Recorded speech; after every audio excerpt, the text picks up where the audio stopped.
ஏய் கோமதி, வர வர ரொம்ப நக்கலாயிடுச்சுடி உனக்கு. தவுளூண்டு சிக்கன் 65 பொரிக்கிறதுக்கு இவ்வளோ பெரிய கடாய் தேவைதானா? அக்கா, உன் கிச்சனில் இவ்வளோ பெரிய கடாய் இல்லை, அதனால நான் என் கடையிலேருந்து என் வீட்டுக்காரர்கிட்ட பர்மிஷன் வாங்கிட்டு கடாய் வாங்கிட்டு வந்திருக்கேன். இதுலேயே எண்ணெயை ஊற்றி நல்லா சிக்கன் 65 பொரிச்சு வைக்கா. அது என்னது அது? தவுளூண்டு சிக்கன் 65ன்ற 1 கிலோ கறியுமே நீ சிக்கன் 65 பண்ணி ஆகணும். எனக்கு சிக்கன் 65 ரொம்ப பிடிக்கும். அதுவும் நீ பண்ணுறது ரொம்ப ரொம்ப பிடிக்கும். எல்லா சிக்கனையும் நீ பொரிச்சு கொடு. ஏண்டி, அரை கிலோ சிக்கன் 65 பொரிக்கலாண்டி, மிச்சம் மீதியை வெய்யி ஏதாவது குழம்பு பண்ணிக்கலாம். மூத்திக்கிட்ட 1 கிலோ கறி வாங்க சொல்லிட்டேன். அந்த மட்டனில் குழம்ப வச்சுட்டு சிக்கன் 65 எனக்கு நீ பொரிச்சு கொடுக்குறேன். எனக்கு சிக்கன் 65 இன்னைக்கு வேணும், நான் சாப்பிட்டே ஆகணும். அதுவும் இவ்வளோ ஜனங்க இருக்கும் போது எனக்கு 2 பீஸ் கூட கிடைக்காது. நீ அரை கிலோ போட்டு பண்ணனா 1 கிலோ கறியை போட்டு நல்லா சூப்பராக பண்ணி வை. அதில் இருக்க ஒரு 6-7 பீஸ் எனக்கு வச்சுடு. வர வர உங்களுக்கெல்லாம் சமைச்சு போட்டே எனக்கு வயசாகிட்டு போல இருக்குதுடி. ஆமாம், இப்போ மட்டும் ரொம்ப இளமையாக இருக்கிறேன்னு நினைப்பா. இன்னும் 2 வருஷத்தில் முத்து கல்யாணம் பண்ணி கொடுத்தா நீ பாட்டி ஆகிடுவேன். உனக்கு சிக்கன் வேணுன்றதுக்காக என்ன பாட்டி ஆக்குறியா நீ? ரொம்ப பண்ணுறடி வர வர. சரி, அந்த மசாலாவை எடுத்துகிட்டு வா. மசாலா போட்டால் போதுமா? இந்த கடாயில் எவன் எண்ணெய் ஊற்றுறது? சீக்கிரமாக எண்ணெய் ஊற்று. ஆமாம், இந்த கடாய்க்கு என்னடி பேர் வச்சுக்கிறியா? இந்த கடாய்க்கு பேர் பாகுபலி. எங்கள் வீட்டுக்காரர் என்கிட்ட ஏய் பாகுபலி கடாய் எடுத்து வைடி, ஜிலேபி சுடுறோன்னு சொல்லுவார். டக்குன்னு கூட போய் எடுத்துன்னு வந்து வச்சுருவேன். அடியே, ஸ்வீட் பண்ணுற கடாயில் இப்படி நான்வெஜ் பண்ணிட்டியே, இது நல்லாவா இருக்குது? எங்கள் கடையில் 2 பாகுபலி கடாய் இருக்குதாக்கும். ஒன்று ஸ்வீட் சுடுறதுக்கு, ஒன்று இந்த மாதிரி நான்வெஜ் பொரிக்கிறதுக்கு. நான் நான்வெஜ் பொரிக்கிற கடாய் தான் கொண்டு வந்திருக்கேன், அதனால நீ கவலைப்படாத. இது கவுச்சி பண்ணுற கடாய் தான். ஆமாம், எங்கே நீ வாங்கிட்டு வந்தீங்க இந்த கடாயை? எங்கள் ஊர் சேலத்தில் எங்கள் அண்ணன் இருப்பு கடை வச்சுருக்காரு. அவர்கிட்ட இல்லாத பொருளே கிடையாது. இருப்பு பொருட்கள் எல்லாமே நல்லா பெருசு பெருசாக வச்சுருப்பாரு. எது வேணுமோ கம்மி விலையில் கொடுத்துருவாரு. அங்கேருந்து தூக்கின்னு வந்தது தான் இது. இது ஏன் கல்யாண சீருக்கா? சரிடி அம்மா, கடாய் மட்டும் பெருசாக வச்சா பத்தாது. அதுக்கேற்ற எண்ணெயும் ஊற்றணும்.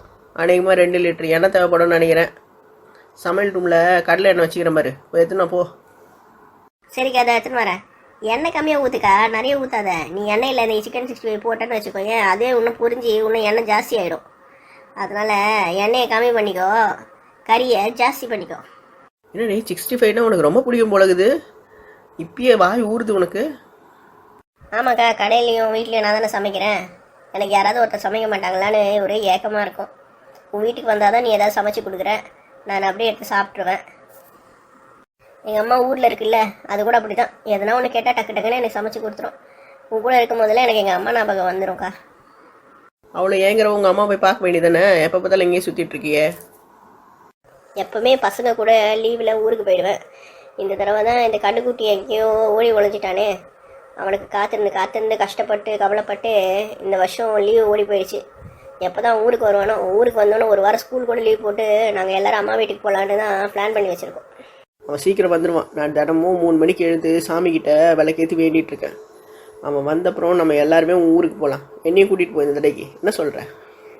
கண்டிப்பாக்கா, உனக்கு நிறைய எங்கள் ஊரில் பொருட்கள்லாம் கிடைக்கும். என்ன வேணுமோ சொல்லு, எல்லாமே வாங்கிக்கலாம். சரியா? சரி, கடாய் காயுது, நம்ம எண்ணெய் எடுத்துன்னு வந்துடுறேன். சீக்கிரம் ஓடு ஓடு ஓடு. இப்போ 2 லிட்டர் எடுத்துன்னு வந்துருக்கேன். 1 லிட்டர் போதும். 1 லிட்டர்லேயே பொரிச்சிடலாம். சரி, பேக்கெட்டை கட் பண்ணிவிட்டு எண்ணெயை கொஞ்சம் ஊற்றிட்டு போ. எனக்கு ஹைட்டு பத்தலை. இது நடி கடாய், இது அகலமும் பெருசாக இருக்குது, உயரமும் பெருசாக இருக்குது. இதுக்கு நான் ஸ்டூல் போட்டு தான் சமைக்கணும் போல இருக்குது. சரி, எனக்கு மட்டனுக்கு மசாலா அரைக்கிற வேலை இருக்குது, நான் போய் அதை பார்க்குறேன். அதுக்குள்ளே சீக்கிரமாக எல்லாத்தையும் பொரிச்சு வச்சுருக்கா. சரி சரி, போயிட்டு வாப்போ. அடுத்த தடவை இவளுங்க கிட்ட கடாயில் பொரிக்கிற வேலையை விட்டுட்டு நம்ம மசாலா தர வேலையை மட்டும் செஞ்சுட்டு எஸ்கேப் ஆகி ஓடி போயிடணும். எல்லா வேலையும் நம்ம தள்ள கட்டாளுங்க பாரு. இப்போ எண்ணெய் சூடாச்சுன்னு எப்படி செக் பண்ணுறது? ஏணி தான் போட்டுட்டு இது மேலே ஏறி பார்க்கணும் போல இருக்கே. கடாயே கண்ணுக்கு தெரிய மாட்டுது. இந்த கடாய் பெருசாக இருக்குதா இல்லை நம்ம தான் குள்ளமாகறானுவான்னு ஒன்றும் புரியல. ஒரு சின்ன ஸ்டூல் கீழ் இருந்தால் கூட அது மேலே ஏறி நின்றுக்கிட்டு கடாய் எட்டி பார்க்கலாம். சரி, ஒரு குத்து மதிப்பாக போட்டு பொரிப்போம். என்ன ஆகிட போகுது? நம்ம நட்டுச்சி அண்ணன் எங்கே தான் போய் தொலைஞ்சாலும் தெரியல. அவர் இருந்தால் கூட நின்ன இடத்துலேருந்து எல்லாத்தையும் பொரிச்சு கொடுத்துருவா. நம்ம குட்டையாக போயிட்டோம். குட்டையாக இருக்கிறது இவ்வளோ கஷ்டம்னு இப்போ தானே புரியுது நம்மளுக்கு. நம்ம 2 பேரும் ஒரே வயிற்றில் பிறந்த பிள்ளைங்க தான். நான் எப்படி குட்டையாகவும் அவன் எப்படி நட்டையாகவும் பிறந்திருக்கா பாரு. அது சரி, நான் அம்மா மாதிரி குட்டை, அவள் அப்பா பாரி நட்டை. என் அண்ணன் சொல்லாமல் கொள்ளாமல் எங்கே தானே அப்படி போனேன். உனக்காக தினமும் நான் கடவுள்கிட்ட வேண்டிகிட்ருக்கேன். உனக்காக காத்துட்ருக்கோம். இன்னும் ஆளை காணோம். என்ன மாதிரியே தான் கோமதியும் கண்ணுக்குட்டிக்காக காத்துட்ருக்கா. அவனும் தினமும் அழுதுட்டு தான் இருக்கிறா. இங்கே தான் போய் தொலைஞ்சாளுங்களும் 2 பேரும். கடவுளே முருகா, சீக்கிரமாக அவங்கள கூப்பிட்டு வந்தேங்க, கண்ணில் காட்டுப்பா. அக்கா, உன் முருகர் என்ன கேட்டாலும் கொடுப்பாரு சொல்லுவியே, அது உண்மைதான். நீ கேட்ட மாதிரி நான் வந்துட்டேன் பார்த்தியா?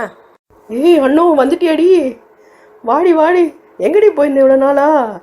எங்ககிட்ட சொல்லாமல் கொள்ளாமல் எங்கடி போனேன்? வாடி இந்த பக்கம். எங்கடி அப்படி போனேன்? உனக்கு கொஞ்சமாச்சும் அறிவு இருக்கா? போன இடத்துலேருந்து ஃபோன் பண்ணணுன்னு தெரியாதா? வீட்டில் எல்லாரும் உனக்காக காத்துக்கிட்டு எல்லாம் அழுதுட்டு இருந்தோம். தினமும் சாமி கும்பிட்டுட்டு இருப்பேன். ஒரு வழியாக கடவுள் என் கண்ணில் உன்னை காட்டிட்டாண்டி. சரி சரி அழாத, நான் தான் வந்துட்டேன்ல, எதுக்கு இப்போ அழுது ஓவராக பண்ணிகிட்ருக்கேன்? யார்? நான் ஓவராக பண்ணிகிட்ருக்கேனா? அடிச்சேன்னு வச்சுக்கோ, ஏன் அந்த சட்டிக்குள்ளே போய் விழுந்துருவேன். நான் சொன்ன கேளுக்கா, அழாதக்கா, நான் தான் வந்துட்டேன்ல. சரி, எங்கே நம்ம ஆளுங்களெல்லாம் காணும்? நீ மட்டும் இங்கே தனியாக நின்றுட்டு இந்த வெட்ட வெளியில் சிக்கன் பொரிச்சிட்ருக்க?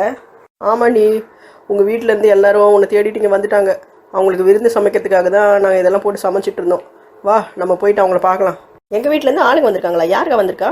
உன் மாப்பிள்ளை, உன் மாமியார், உன் மாமா எல்லாரும் வந்திருக்காங்க. உன்னை தேடிக்கிட்டு அவங்க ஊருக்கே வந்து சேர்ந்துட்டாங்க. ஐயோ, என் மாமியார் கழிவுமே அங்கேருந்து வந்துடுச்சா? அது தொல்லை தாங்க முடியாமல் தான் நானே ஊரை விட்டு ஓடி வந்தேன். இங்கேயும் என்ன டார்ச்சர் பண்ண வந்துச்சா அந்த பூமர் கழுவி? ஏய், ஏன்டி பெரியவங்களை மரியாதை இல்லாமல் பேசுகிற? அவங்க எங்ககிட்ட நல்லபடியாக தான் நீ நடந்துக்கிறாங்க. என்னடி பூமர் கீமர்னு பேசிகிட்டு இருக்க? அது என்னை தவிர எல்லாருக்கிட்டையும் நல்லபடியாக தான் நடந்துக்கும். என்னை பார்த்தா தான் அதுக்கு வயிற்றுச்சல். ஏய், உன் மாமியார் பார்த்தா நல்லவங்க மாதிரி தானே தெரியுறாங்க. அந்த மாதிரிலாம் பேசாதடி. திருப்பி நீ இதே மாதிரி பேசுகிறேன்னு உங்களுக்கு தெரிஞ்சா பழையபடி திருப்பியுமா உக்கரமாக ஆகிட போகிறாங்க. சரி கூட, அந்த கழுவி அப்புறம் பார்த்துக்கலாம். வந்தோன்னே எதுக்கு அதோட பேச்சு நமக்கு? ஏய், நீ வந்திருக்க, கண்ணுக்குட்டி எங்க? அக்கா, கண்ணுக்குட்டி என் கூட வரலக்கா. அவன் அந்த ஊர்லேயே மாட்டிக்கிட்டான். இப்போ கோமதி வந்து 1000 கேள்வி கேட்பா. அவளுக்கு எப்படி பதில் சொல்ல போகிற? கண்ணுக்குட்டி ஞாபகமாகவே டெய்லியும் அழுதுகிட்டு அவன் இங்கேயே சுற்றிட்டு இருக்கா. அவன் ஊருக்கு போனதுலேருந்தே பித்து பிடிச்ச மாதிரி அலைஞ்சிட்டு இருக்கா. இப்போ அவனுக்கு என்ன பதில் சொல்கிறது? அவளை எதுக்கு நீ ஊரில் விட்டுட்டு வந்த? அக்கா, நீ இவ்வளோலாம் கவலைப்படாத. கண்ணுக்குட்டி ஒரு பாதுகாப்பான ஆள்கிட்ட தான் நான் பாதுகாப்பாக விட்டுட்டு வந்திருக்கோம். அதுவும் இல்லாமல் இன்னும் 2 நாளில் நான் திருப்பி ஊருக்கு போகிறேன். இந்த தடவை போனோன்னே அவனை கூட்டிகிட்டு வந்துடுவேன். இந்த தடவைக்கு நான் கோமதி கூட்டிகிட்டு போகலான்னு இருக்கேன். ஏண்டி, என்னடி நினச்சிட்டு இருக்க? 15 நாளாக எங்கே போனேன்னே ஒன்றும் சொல்ல காணோம். மறுபடியும் 2 நாளில் ஊருக்கு திரும்பி போகிறேன்னு சொல்கிற. என்ன நினச்சிட்டு இருக்க நீ மனசில்? அக்கா, கண்ணுக்குட்டி கூட்டிகிட்டு வரணும்னா உடனடியே நம்ம இங்கேருந்து திருப்பி கிளம்பணும். கிளம்புனா தான் அவனை போய் கூட்டிகிட்டு வர முடியும். அப்பா, அங்கே அவனை ரொம்ப நாளாக விடக்கூடாது. அதுவும் இல்லாமல் இப்போ கோமதி வந்தோன்னு அவன் என்னை எப்படி திட்ட போகிறான்னு மட்டும் நீ பாரு. பின்ன இருக்காதா? கூட்டிகிட்டு போய் பத்திரமா கூப்பிட்டு வரேன்னால கூட்டிகிட்டு போனேன். இந்த மாதிரி அவனை விட்டுட்டு வந்தா யாருக்கும் கோவம் வராது. எனக்கே ரொம்ப கோவமாக தான் இருக்கும் மேலே. இந்த மாதிரி சின்ன குழந்தைய போய் விட்டுட்டு வந்திருக்கேன். உனக்கு அறிவு இருக்கா இல்லையா? சரி சரி திட்டாத. இந்த வெயிலில் இப்படி நின்று நீ என்னை திட்டுறது எனக்கு ரொம்ப வேதனையாக இருக்குது. வா, நம்ம அந்த பக்கமாக போய் பேசலாம். நாங்கள் தெரியாதனமாக தான் இந்த பிரச்சனையில் மாட்டிக்கிட்டோம். தெரிஞ்சு போய் மாட்டிக்கல. ஏதோ செஞ்சு போய் ஏதோ ஆயிடுச்சு. நான் முழு விவரத்தையும் உனக்கு அப்புறமா சொல்கிறேன். வா போவோம் இங்கேருந்து. சரி வா போவோம். சரி, மீதி கறியெல்லாம் யார் பொரிக்கிறது? தட்டை போட்டு இந்த கடாயை மூடிட்டு வாடி. நம்ம முதல்ல போய் உங்கள் சொந்தக்காரங்களெல்லாம் பார்க்கலாம். என்ன அவர் வராமல்? அவரும் முத்துவும் கறிக்கடைக்கு கறி வாங்கிறதுக்காக போயிருக்காங்க. அவங்களும் நேரத்துக்கு வந்திருப்பாங்கன்னு நினைக்கிறேன். வா, ரூமுக்கு போய் பார்ப்போம். அக்கா,